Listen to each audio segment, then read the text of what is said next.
In today's 21st episode of SpaceX in the News, we're going to start things off by talking about Starhopper and what's been going down in Boca Chica lately and what's coming. Then we'll transition into Starship and its place in the new space race. From there, we'll discuss the itinerary of up-and-coming SpaceX launches and finish things off with this week's honorable mentions. There's 2 of them. Let's get started.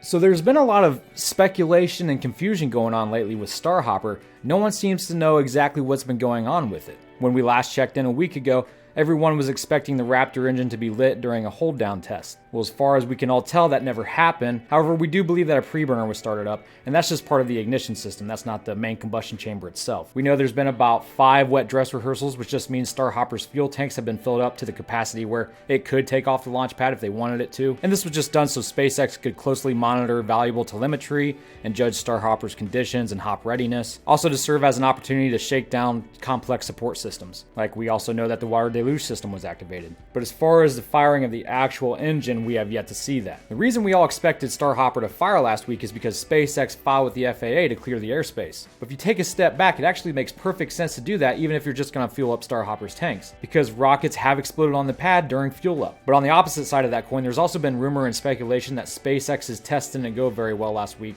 which is why we haven't seen much progress. But the really wild and crazy rumor that's going around right now is that Starhopper may not just light its engine this week, it could take off on little hops.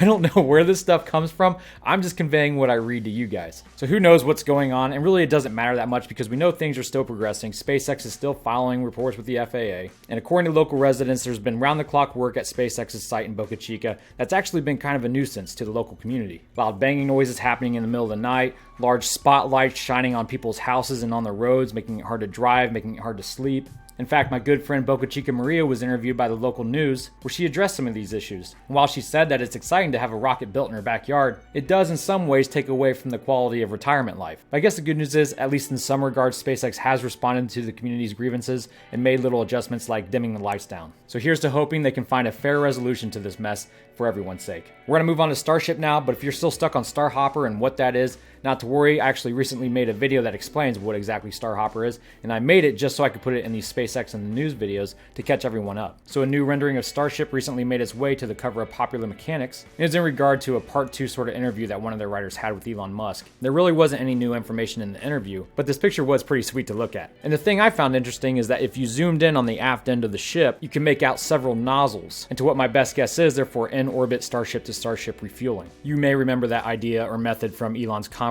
a couple years ago. Refueling in Earth orbit is necessary to get Starship to Mars. And speaking about the future of space travel, just last week Mike Pence called for NASA to land astronauts on the moon within 5 years. It is the stated policy of this administration and the United States of America to return American astronauts to the moon within the next 5 years. Obviously, this is reminiscent of the early 1960s when President Kennedy challenged NASA to get to the moon by the end of the decade. Now, I already believe that the space race began a couple years ago, but if you're one that needs a defining moment in time, a line drawn in the sand, if you will, then I think this might be it for you. Today we stand at the dawn of a new era of space exploration, an era that will bring untold new challenges and opportunities. It is time to push onward to new horizons and new destinations. Now, make no mistake about it. We're in a space race today, just as we were in the 1960s.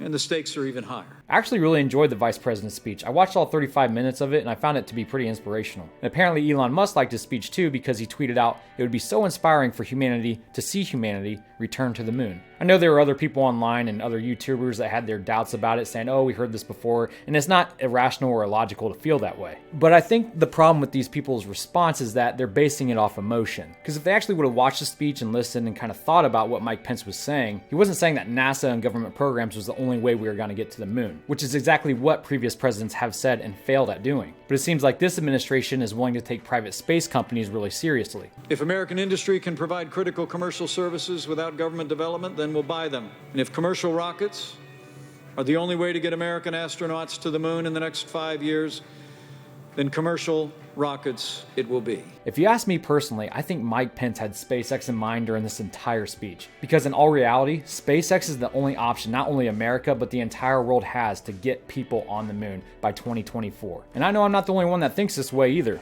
But did we already forget that like 6 months ago, Elon put on a conference at Hawthorne, California, where he introduced the project Dear Moon, which has a timeline of taking humans to the moon and back by the end of the year of 2023. And while that's 4 years away and that project doesn't include people landing on the moon, it still will be very difficult to land people on the moon in just a year later. But it's not impossible. And do you know why?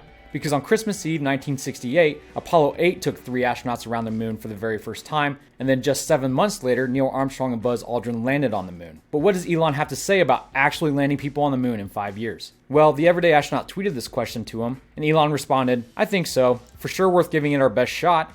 Would be great to have a competitive commercial program to build a moon base that is outcome-oriented and not cost-plus, so you only get paid for safe delivery of cargo." Now keep in mind, this space race isn't necessarily between NASA and SpaceX, but more like between SpaceX and other private companies, as well as other countries like China. Last December, China became the first nation to land on the far side of the moon and revealed their ambition to seize the lunar strategic high ground and become the world's preeminent spacefaring nation. What really makes this interesting is what's been happening with SLS. And in case you're not caught up in all the politics of that, I'll give you a link to a recent SpaceX in the News episode where I discussed it. But anyway, just days after the vice president's speech, NASA Administrator Jim Bridenstine gave one where he was quickly bombarded with what seemed like desperate questions from state representatives and governors concerning the SLS program. Because the SLS is either being built or tested in just about every state, so every state wants to keep those jobs. This is why NASA has to spend a lot of money when it builds rockets. So apparently Bridenstine tried to reassure these state representatives that NASA was looking for ways to accelerate the SLS program so it wouldn't be left behind. But will it?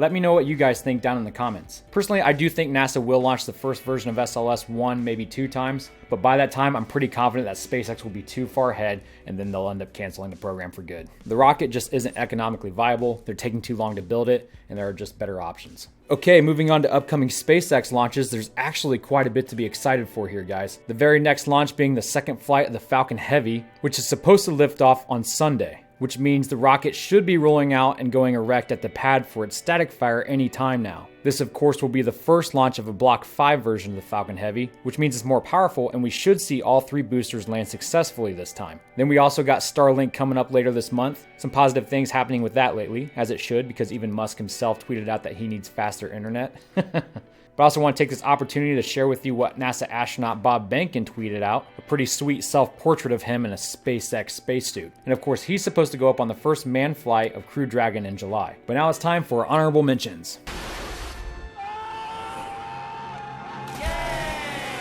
Our first honorable mention for today is Rocket Lab. Rocket Lab is a private company based out of New Zealand, and in my humble opinion, has the best looking spaceport out there. Look at that view.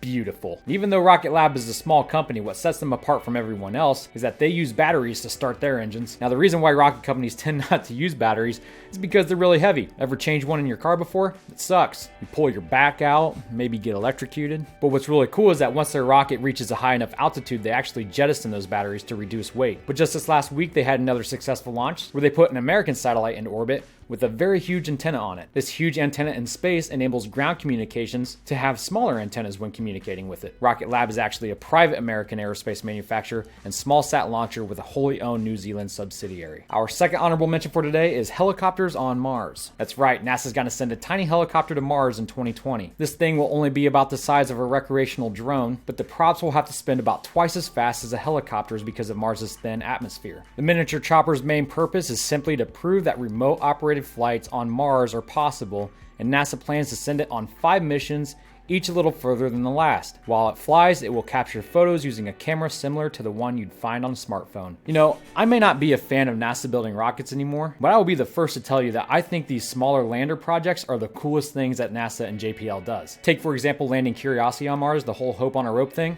I show that documentary to my students every year. So I wish you luck with the Mars copter, NASA. Go get them. Well, that wraps up this episode. If you made it to the end, let me know down in the comments and I'll give you an attaboy. Thank you so much for watching.